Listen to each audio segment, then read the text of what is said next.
Perkenalkan, nama saya Reslana Utahayan dengan NIM 2009020002 Fakultas Ilmu Sosial dan Ilmu Politik Universitas Sumatera Utara. Pada video kali ini, aku akan memberikan contoh wawancara tools assessment. Namun sebelum masuk ke dalam videonya, ada baiknya aku menjelaskan sedikit mengenai apa itu assessment dan tahapan apa yang akan aku gunakan dalam wawancaranya nanti. Assessment adalah proses pengumpulan informasi yang biasanya digunakan sebagai dasar untuk pengambilan keputusan yang nantinya akan dikomunikasikan kepada pihak-pihak yang terkait. Tahapan yang aku gunakan yang pertama, genogram. Genogram adalah sebuah diagram yang bentuknya seperti pohon keluarga. Genogram merupakan peta atau riwayat keluarga yang menggunakan simbol-simbol khusus untuk menjelaskan hubungan, peristiwa penting, dan dinamika keluarga dalam beberapa generasi. Fungsi dari genogram itu dapat kita lihat. Yang pertama, kita dapat memahami bagaimana proses triangulasi terjadi dalam suatu keluarga. Yang kedua, kita dapat memahami mengenai julukan apa saja yang pernah diungkapkan orang tua yang dapat membentuk pribadi diri kita sendiri. Yang ketiga, memahami ikatan ganda yang pernah dilakukan oleh orang tua yang mungkin membuat diri kita sendiri tidak dapat mandiri dan tidak dapat berdiri sendiri karena tidak mendapatkan dukungan dari orang tua. Tahapan yang kedua yaitu ekomap. Ekomap adalah representasi grafis dari hubungan pribadi dan sosial antara individu ataupun keluarga dan lingkungannya. Grafik ekomap yang sering digunakan oleh konselor atau kerja sosial dapat membantu mengidentifikasi penyebab stres atau penyebab kecemasan ataupun depresi. Informasi yang termasuk di dalamnya antara lain keluarga inti, asosiasi formal, yakni keanggotaan dalam aktivitas keagamaan, partisipasi dalam organisasi, dan sebagainya.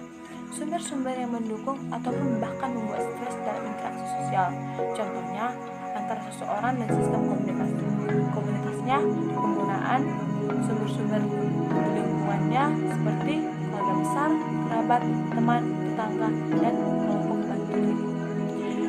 Baiklah, kita akan masuk ke dalam wawancaranya. Ini dia.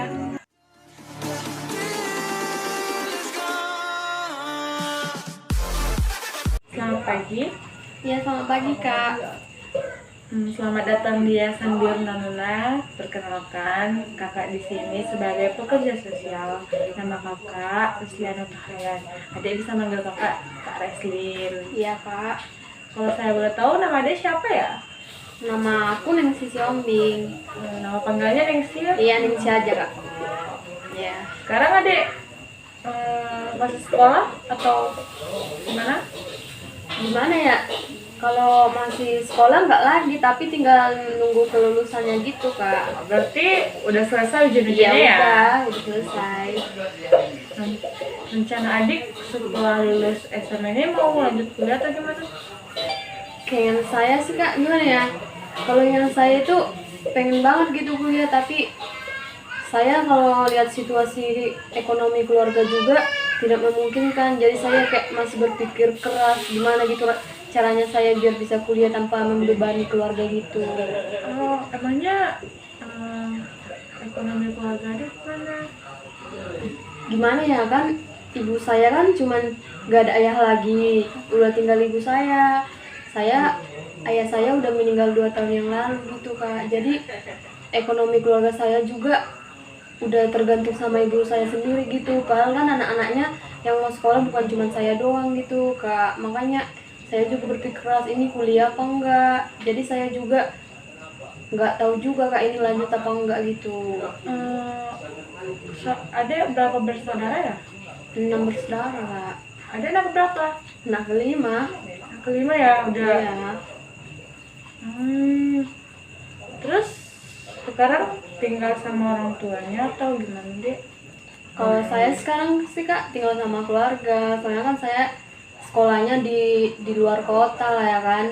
Jadi nggak di kampung sana, nggak ada kayak sekolah SMK gitu. Masih gimana ya? Masih sekolah cuma SMA doang, nggak ada yang kejurusan gitu. Makanya saya berniat mau mengembangkan prestasi keluar dari kampung gitu. Jadi saya tinggalnya sama keluarga, Kak.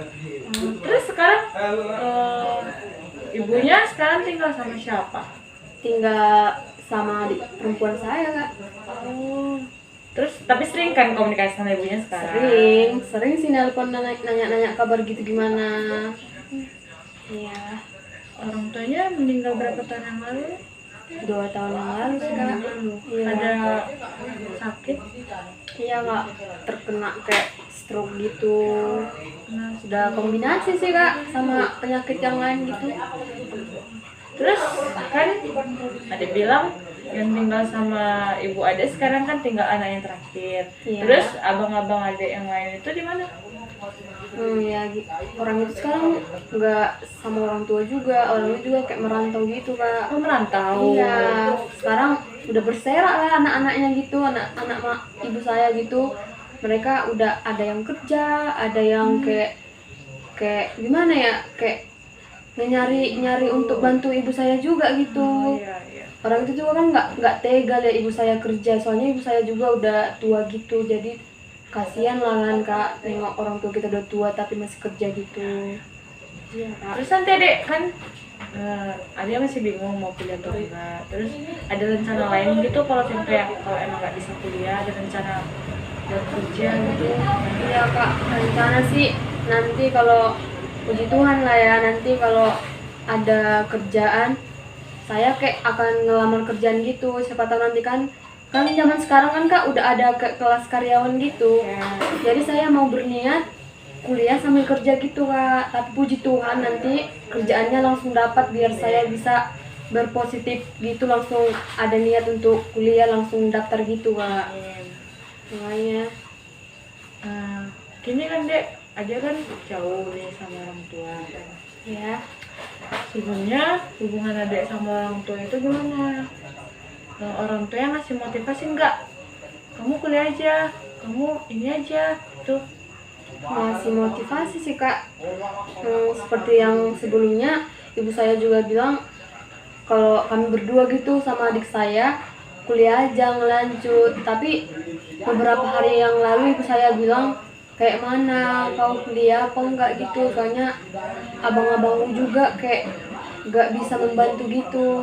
Jadi ibu saya juga kayak meragukan gitu, kami bisa dikuliahkan apa enggak gitu kak.